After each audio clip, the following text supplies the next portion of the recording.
Hello guys, आपने सुना होगा फेसबुक जो है वो चाइना के अंदर बैन है, बट उसके बावजूद भी वहां के कुछ लोग ओपन कर लेते हैं। आखिर वो कैसे कर लेते हैं? आपने सुना होगा इंडिया के अंदर पबजी बैन है या पबजी बैन था, पर उसके बावजूद भी कुछ लोग गेम खेल लेते थे। आखिर वो कैसे करते थे? हमारे यहाँ इंडिया में कुछ वेबसाइट्स बैन की गई थी गवर्नमेंट से, आईएसपी ने बैन कर दी थी वो सारी साइट्स। उसके बावजूद भी हम वो वेबसाइट्स जो हैं वो एक्सेस कर पा रहे हैं, हम प्रॉक्सी बाउंस कर सकते हैं। इन सभी चीजों से रिलेटेड हम इस वीडियो में बात करेंगे। आप देखते रहिए इस वीडियो को एंड तक। मेरा नाम है रजत, आप देख रहे हैं technical library. Let's do it.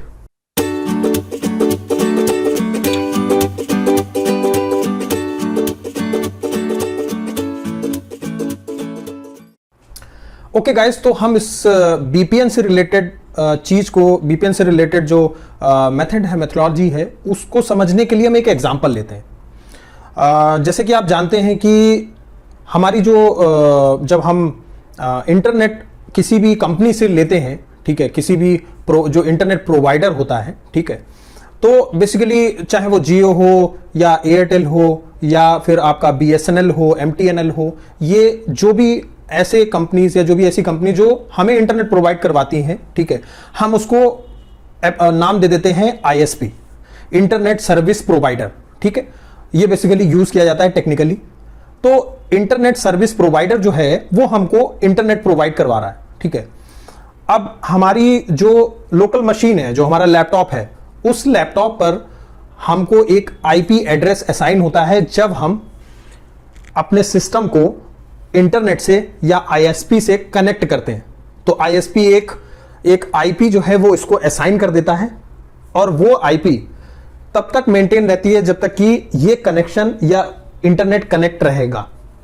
जब हम इंटरनेट डिस्कनेक्ट कर देते हैं या हम अपना लैपटॉप बंद कर देते हैं तो वो आईपी रिलीज हो जाती है। रिलीज होने का मतलब ये हो गया कि जो उनके पास आईपी की लिस्ट है उसमें से जो मेरे सिस्टम पे आईपी एलोकेटेड है वो आईपी अब फ्री हो गई है, वहां पर ब्लैंक हो गया है। मतलब कोई और पर्सन जो उस आईएसपी से कनेक्ट करेगा उसको वो आईपी एलोकेट कर देंगे। और ये सारी चीजें एक लॉग्स के थ्रू मेंटेन होती हैं कि मेरे पास आईपी कितनी देर रही है और मैंने क्या क्या चीजें की हैं, वो सारी इंफॉर्मेशन हमारी आईएसपी के पास रहती है। तो बेसिकली होता क्या है कि जब हम अपने आईएसपी के थ्रू इंटरनेट पर कोई भी चीज सर्च करते हैं या कोई भी चीज हम डिमांड करते हैं, या यूं कहें कि हम यहां से एक रिक्वेस्ट रेज कर रहे हैं, वो रिक्वेस्ट जो है वो आईएसपी के पास जाती है। और आईएसपी जो है वो जो दूसरा सर्वर जो भी हमारा, जहां पे हमें रिक्वेस्ट चाहिए, मान लीजिए हमने कुछ सर्च किया, तो सर्च करने के केस में जो गूगल है उसके सर्वर पे जाएगा और वहां से वो रिस्पॉन्स निकाल के वापस उस आईएसपी के थ्रू हमारे पास आएगा। तो आप इसको ऐसे समझिए, एक क्लाइंट मशीन है, उसके बाद फायरवॉल है, देन आईएसपी प्रोवाइडर है, देन अगेन अनदर आईएसपी, उसके बाद अगेन फायरवॉल, एंड देन उसके बाद सर्वर। वहां से मुझे जो मैंने रिक्वेस्ट की है वो रिक्वेस्ट वहां से सर्व हुई, उसने रिस्पांस दिया, वो रिस्पांस वापस से फायरवॉल से गया, फायरवॉल के बाद आईएसपी पे गया, आईएसपी से दूसरी आईएसपी पे आया, देन उसके बाद मेरे फायरवॉल पे आया, एंड देन उसके बाद हमारे सिस्टम पे आ गया। ठीक है, अब हुआ क्या कि गवर्नमेंट ने जो है वो जो हमारे पास आईएसपी जो प्रोवाइड, मतलब जो आईएसपी प्रोवाइडर्स हैं, ठीक है, उनको बोला कि ये कुछ 10 साइट्स हैं या फिर ये कुछ 10 डोमेन्स हैं जिनको आप ब्लॉक कर दो। बेसिकली जब भी कोई डोमेन वर्ड हम यूज करते हैं तो उसको भी एक आईपी ही एलोकेट होती है।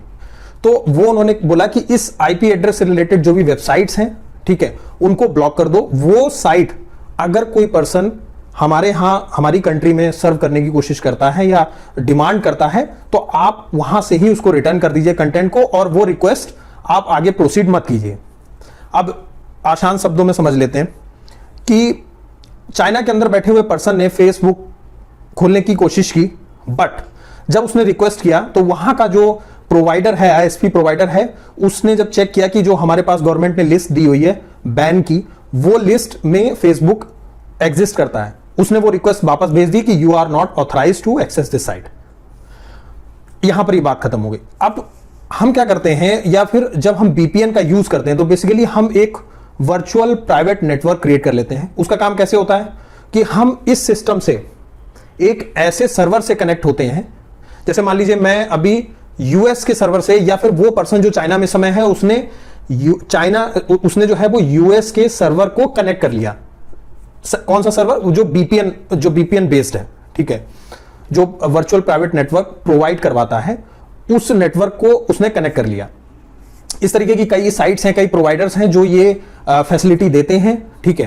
तो अब उस पर्टिकुलर यूजर जो चाइना में इस समय है, उसने उस बीपीएन को कनेक्ट किया, ठीक है, और वो इस टाइम पर यूएस के सर्वर से कनेक्ट हो गया।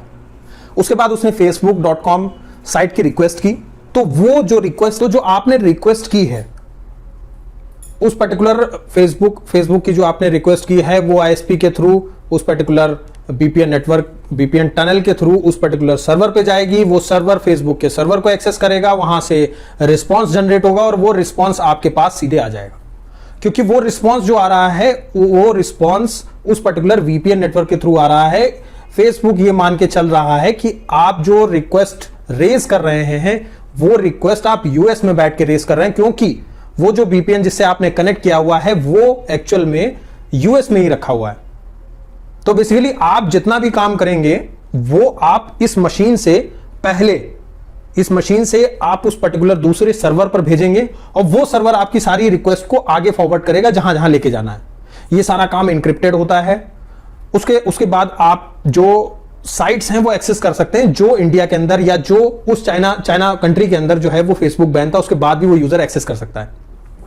अब होता क्या है कि प्ले स्टोर्स पे कई सारे ऐसी एप्लीकेशंस हैं जो फ्री में वीपीएन एक्सेस करने के लिए आपको मिल जाती हैं। आपको एक्सटेंशंस मिल जाते हैं क्रोम पर, ठीक है, आप उसको ऐड कर लीजिए और फ्री में वीपीएन कनेक्ट कर लीजिए। बट एक्चुअल में वो क्या करते हैं, वो आपकी जो आपका प्राइवेट डेटा है उसको एक्सेस करने की कोशिश करते हैं। जो आप रिक्वेस्ट रेज करते हैं वो उसको रीड करते हैं, वो उनके पास वो पूरी की पूरी इंफॉर्मेशन होती है कि आपने क्या रिक्वेस्ट किया हुआ है। वो चाहे तो उस रिक्वेस्ट को पूरा का पूरा देख सकते हैं। तो बेसिकली होता क्या है कि जो फ्री के आपके जो एप्लीकेशंस इंटरनेट पर पड़ी रहती हैं या प्ले स्टोर पर अवेलेबल रहती हैं, आप प्लीज उनको एक्सेस मत करिए। आप पेड वर्जन की तरफ जाइए, और तभी जाइए जब आपको लगे कि आपको वाकई में इस वेबसाइट को एक्सेस करना इतना इंपॉर्टेंट है कि आप बाकी डेटा को रिस्क में डाल सकते हैं। गवर्नमेंट ने अगर कोई साइट बैन की है तो जाहिर सी बात है कोई ना कोई वजह रही होगी। गवर्नमेंट ने कोई ऐप बैन की है, जाहिर सी बात है कोई ना कोई वजह रही होगी, कोई सिक्योरिटी से रिलेटेड इशू रहा होगा, इसी वजह से बैन किया गया है। बट उसके बावजूद भी आपको लगता है कि नहीं, वो जो मेरा डेटा है वो रिस्क में मैं डाल सकता हूं, क्योंकि मेरे लिए ये रिक्वेस्ट जो है उसका रिस्पॉन्स जानना बहुत जरूरी है। उसके लिए भी मैं आपको रिकमेंड करूंगा कि आप पेड साइट्स की तरफ जाएं, जहां पर पेड वीपीएन नेटवर्क कनेक्ट करने के लिए मिलता है। वहां पर 256 बिट जो है इंक्रिप्शन होता है, और वो इंक्रिप्शन के थ्रू आपकी रिक्वेस्ट को रेज करते हैं, और उसके बाद जो रिस्पॉन्स वहां से आता है उसको वापस से इंक्रिप्ट करके आपके पास भेजते हैं। उसके अलावा जो एथिकल हैकर्स हैं वो भी इस चीज का यूज करते हैं। जो फ्री एप्लीकेशंस आपको मिल जाती है, हो सकता है किसी हैकर ने वो एप्लीकेशन प्ले स्टोर पे डाली हो, डिप्लॉय की हो, और उसके बाद वो चाह रहा हो कि वो आपका डेटा सारा एक्सेस कर ले। तो इसलिए प्लीज अवॉइड कीजिए। अगर जब तक आपको लगता है कि आप बहुत जरूरी नहीं है, आप कोशिश ना करें वीपीएन का यूज करके नेटवर्क को कनेक्ट करने के लिए। ऑल्दो हमारे जो ऑफिसेज हैं, मतलब जो सेफ सर्वर्स हैं, ठीक है, और हैकर्स उसको हैक ना कर पाए, इसलिए कॉर्पोरेट सेक्टर जो है वो बीपीएन नेटवर्क को यूज करने के लिए रिकमेंड करता है।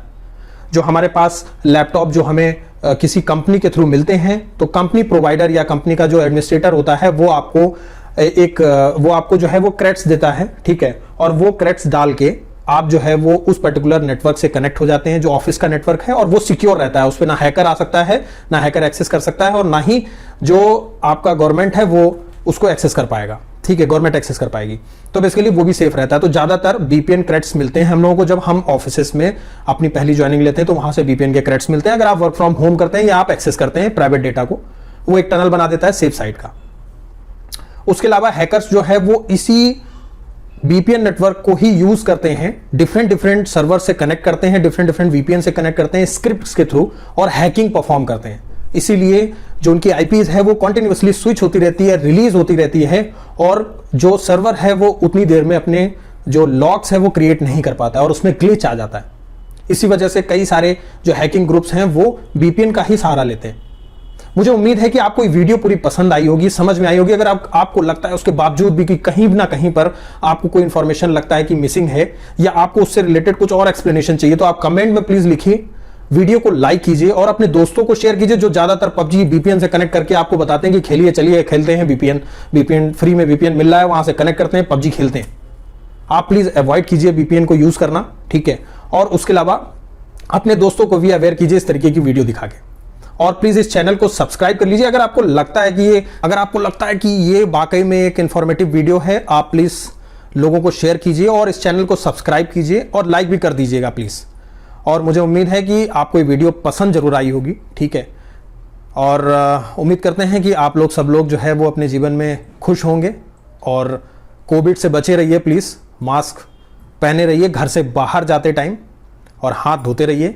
नमस्कार।